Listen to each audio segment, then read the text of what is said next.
Been a friend a long time, a long time. And not only thank you for the introduction, David, but thank you for your friendship. And thank you all for being here and allowing me to be here. Yesterday was an important day for the country, in my view. 2.5 years after the Federal Reserve began raising interest rates, it announced that it would begin lowering interest rates. I think it's good news for consumers, and it means the cost of buying a home, a car, and so much more will be going down. And it's good news, in my view, for the overall economy, because lower borrowing costs will support economic growth. And it's an important signal from the Federal Reserve to the nation that after repeated interest hikes to cool down inflation, inflation has come back down, and the Fed has switched to lowering rates to keep the country growing, the economy growing.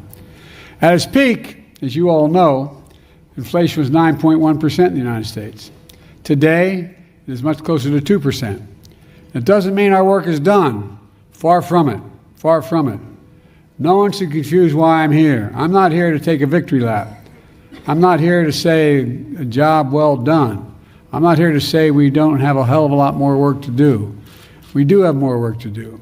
But what I am here to speak about is how far we come, how we got here, and most importantly, the foundation that I believe built for a more prosperous and equitable future in America. So let's be clear. The Fed lowering interest rates isn't a declaration of victory. It's a declaration of progress. It's a signal we've entered a new phase of our economy and our recovery. You know, I believe it's important for the country to recognize this progress because if we don't, the progress we made will remain locked in the fear of negative mindset that dominated our economic outlook since the pandemic began. Instead of seeing the immense opportunities in front of us right now, this is a moment, in my view, for business to feel greater confidence, to invest higher, and to expand. It's a moment for individuals to feel greater confidence buying a home, a new car, starting a family, starting a new business. We're creating jobs. Employment remains very low. Small business creation is at its historic highs. The economy is growing. The main challenge we've had has been a painful one, but it's been the pandemic and the inflation it created, causing enormous pain and hardship for families all across America. It's not true just for us, but for every major economy in the world. But now inflation is coming down in the United States. The fact is, it's come down faster and lower than almost any other world's advanced economies. So now, instead of looking at interest rates increases, interest rates are going to be coming down, and they're expected to go down further. And that's a good place for us to be. Now,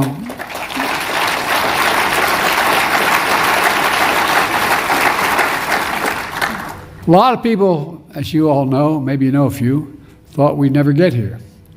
When Kamala and I came to office, 3,000 people a day were dying of COVID, 3,000 a day. Millions of Americans have lost their jobs, their businesses, and the global economy was in a tailspin. 4 years ago, we inherited the worst pandemic in a century, the worst economic crisis since the Great Depression. In fact, my predecessor was one of just two presidents in American history who left office with fewer jobs than the day he came to office. The other, Herbert Hoover. When I came to office, there was no real plan in place, no plan to deal with the pandemic, no plan to get the economy back on its feet, nothing, virtually nothing. In fact, the nonpartisan Congressional Budget Office predicted we wouldn't see a full recovery until well after the end of my first term in office. But I refused to accept that, like many of you refused to accept it.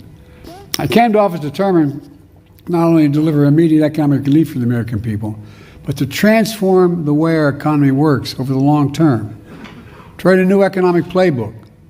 Grow the economy from the middle out and the bottom up, not just the top down. Put workers first. Support unions to make sure workers have a bargaining clout they need to get a fair price to grow that pie. And after all, it's the productivity, they're the productivity baked into that pie, in my view. Leave no one behind. Foster fair competition. Invest in all of America and in all Americans. When we do things for the poor and they have a ladder up, the middle class does very well and the wealthy continue to do very well. We all do well, and we are doing well. Working families and the middle class are the center of the strong, equitable, and sustainable recovery. Here are the keys from the new playbook, in my view. Within the first 2 months in office, I signed the American Rescue Plan, one of the most significant economic recovery packages in our history. Not a single person on the other team, Republicans, voted for it. It delivered shots in the arm for vaccines to vaccinate the nation in one of the most sophisticated logistical operations in American history. I found it incredibly difficult to plan that. Without protecting our nation from COVID, our economic recovery would never have taken off. It also delivered immediate economic relief for those who needed it the most. An individual earning less than $75,000 a year received a $1,400 check. So a family of 5 earning less than $150,000 a year could receive as much as $7,000. And by the way, middle-class families like the one I grew up in, many of you grew up in, that is a game changer. That saved people's sense of being. It also prevented a wave of evictions, bankruptcies, and delinquencies and defaults that the previous crises weakened the recovery and left working families permanently further behind. I was determined to avoid what Secretary Yellen called the economic scarring that hurt so many Americans and left them behind in the past. We delivered essential funding to states and local governments to keep essential services moving, to keep teachers and first responders on the job, to keep small businesses open, and to build more housing. We also expanded the child tax credit to cut child poverty in half. With the Butch-Lewis Act, we took the most significant action in 50 years to protect the pensions of millions of union workers and retirees. Before we acted, workers faced cuts to their pensions. Now we're restoring the full amount of their pensions, including for workers who previously saw cuts. And there's so much more. But we also know the pandemic led to a surge in inflation all across America and the world, and the country, I should say. And the economy shut down and then opened back up in an unprecedented manner. Shipping had stalled, factories shut down, inflation grew worse after Putin invaded Ukraine, which sent food prices skyrocketing, energy prices soaring around the world. So we immediately brought together business and labor to fix the problem of broken supply chains and unclog our ports, trucking networks, and shipping lines.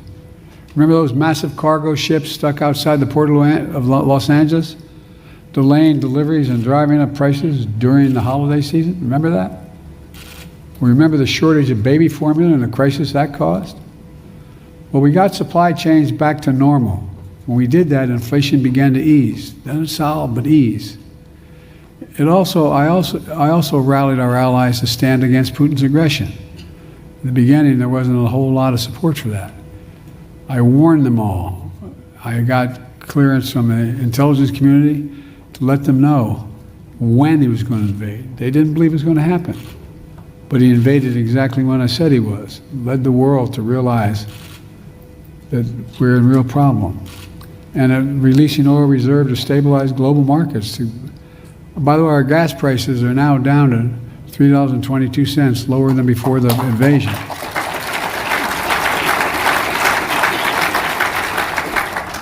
And $3, below $3 a gallon in 14 states, including Delaware. I can go home now, past the gas station. Energy production from all sources is now at record highs in America. Record highs. And unlike my predecessor, I respect the Federal Reserve's independence as they pursued its mandate to bring inflation down. That independence has served the country well. And by the way, I've never once spoken to the chairman of the Fed since I became president. It will also do enormous damage to our economy if that independence is ever lost. You know, my new economic playbook also rejects the long-held conventional view among economists, many economists, that we had to lower our ambitions to bring inflation down. After I took action to rescue the economy, we got relief to families that needed it. Some experts predicted that that we would leave the labor market and not come back to work. They referred to this as the Great Resignation. Remember that? The Great Resignation. Well, to state the obvious, they were dead wrong. We now have the highest working age employment in decades.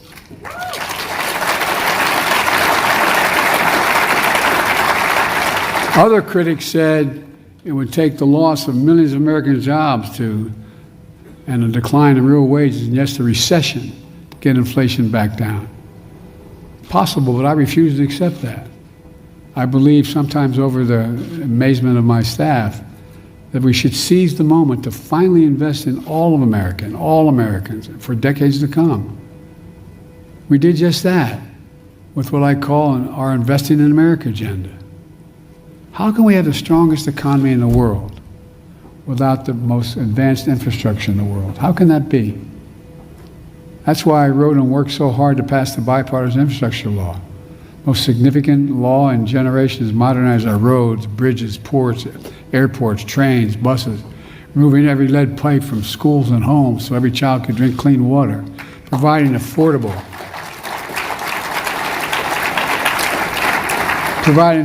high-speed internet for every American, no matter where they live, not unlike what Franklin Roosevelt did. Remember what he did? You don't remember, you weren't around. Nor, by the way, I wouldn't. I'm old, but I wasn't there either. But he decided that rural America had to have access to electricity. The internet is as critical as electricity was during his period.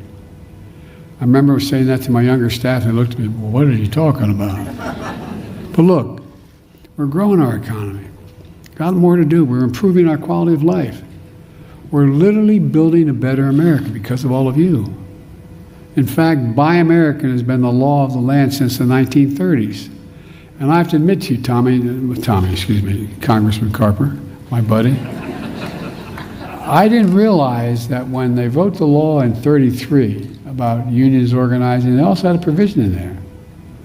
Any money, it says any money the president is sent from the Congress to invest in an investment in America should use American workers and use American products.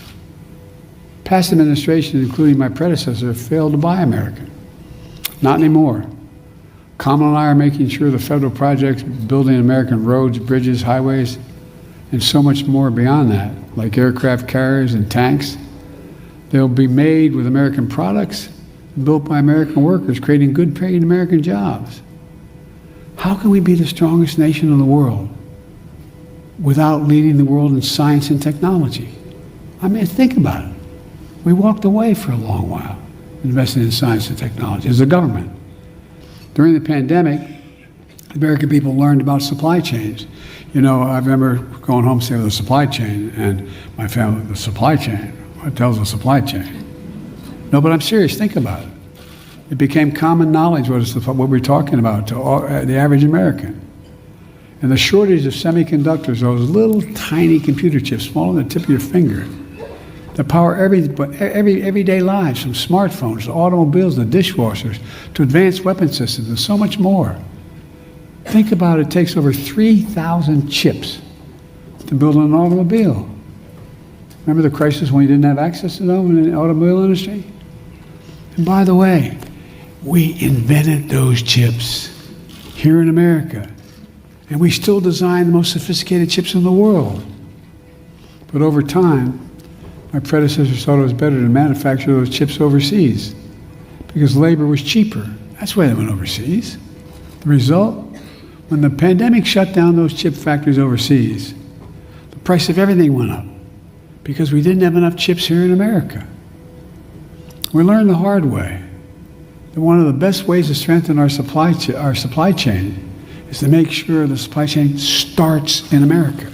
Starts in America. And by the way, if I get hold in the back there, that's why I have great relations with our European friends. But this is one where they go, whoa. That's why I literally wrote and signed the Chips and Science Act to bring manufacturing back home and so much more.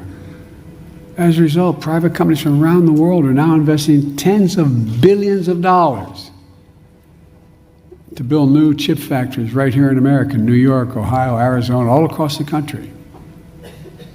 You know, it takes time to build these factories, but the number of construction workers is way up and they're making good salaries, already creating tens of thousands of jobs in construction facilities. But the American public's going, well, where's all this going, Biden? Because they expected this to happen overnight.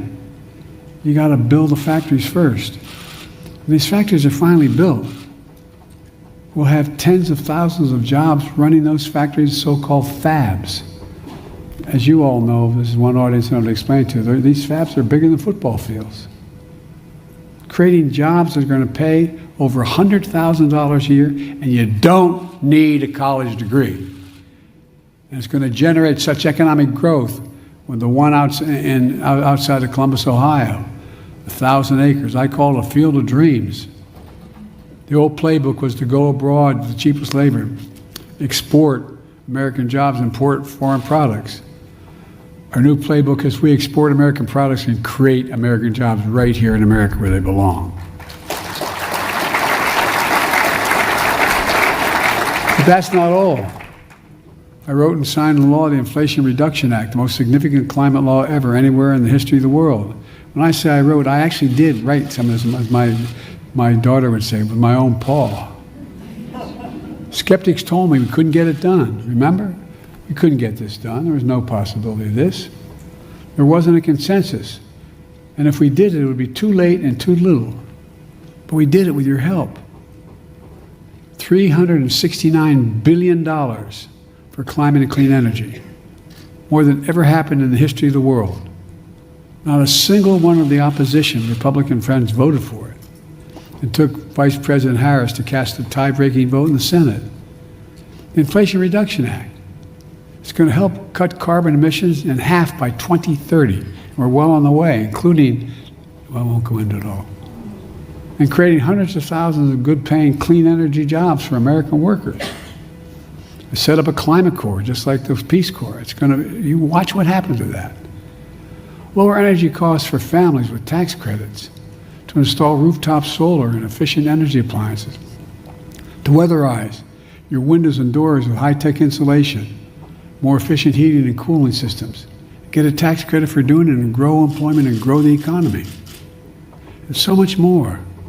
And again, many of you are doing it, you're the ones doing it, are creating these good-paying jobs. The Inflation Reduction Act also focused on lowering costs for prescription drugs.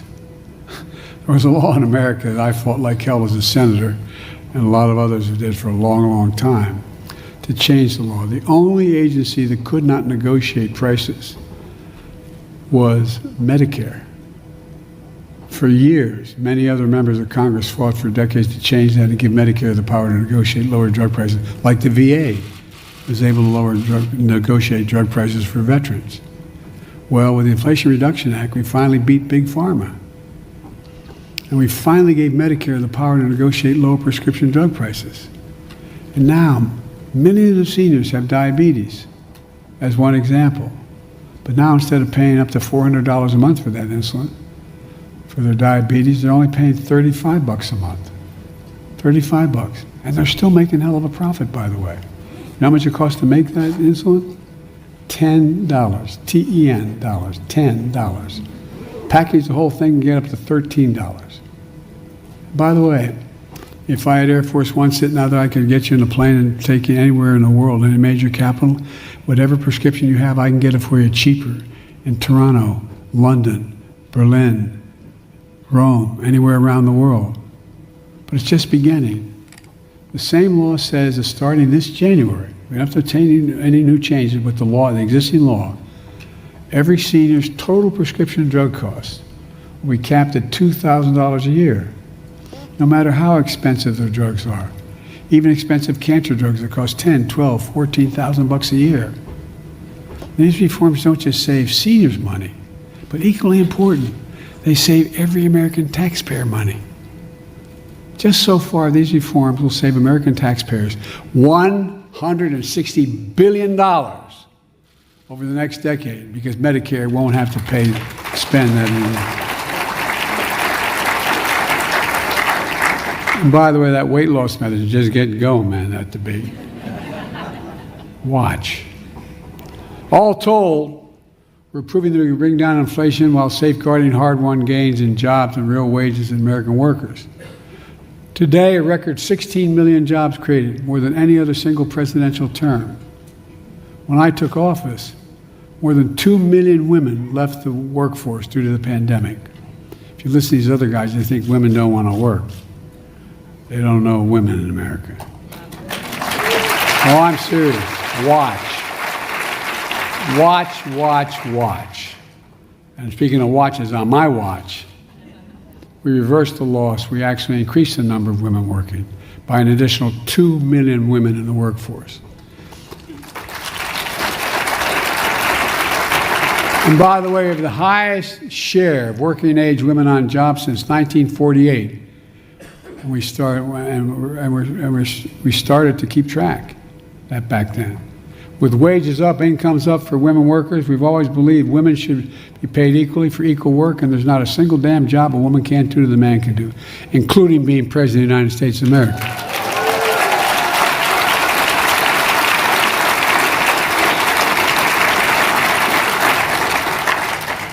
You all think I'm kidding. My younger sister used to be 3 years younger than me. She's now 20 years younger.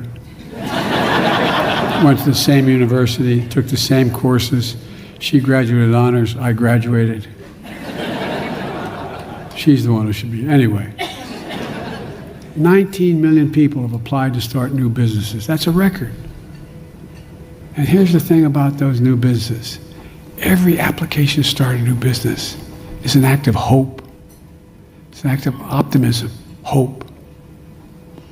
More Americans have health insurance than ever before, and I don't think that should be something we should sneeze at. Everyone deserves basic health care. The racial wealth gap is the smallest in 20 years. Remember how many economists thought we need a recession to bring down inflation? There was even a major financial news headline, which I'll not reference, saying, 100% chance of recession in 2023. Well, instead, our economy grew by more than 3% last year, and inflation came way down.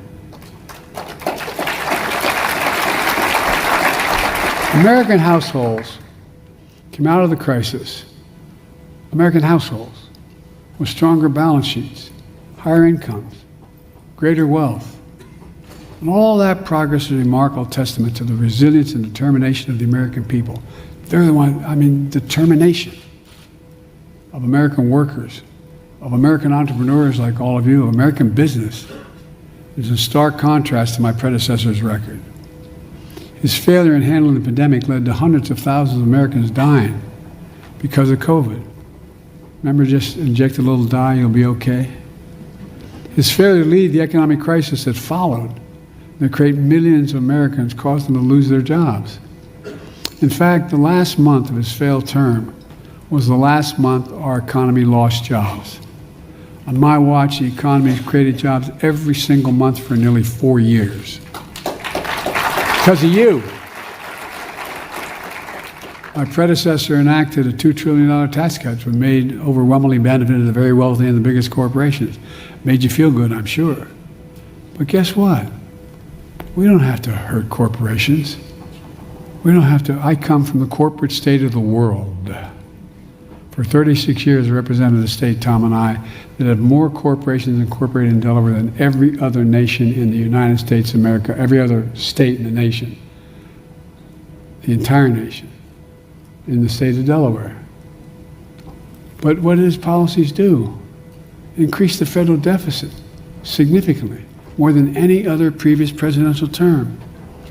And the federal deficit went up every single year of his presidency and left office with the largest annual deficit in American history, $3 trillion.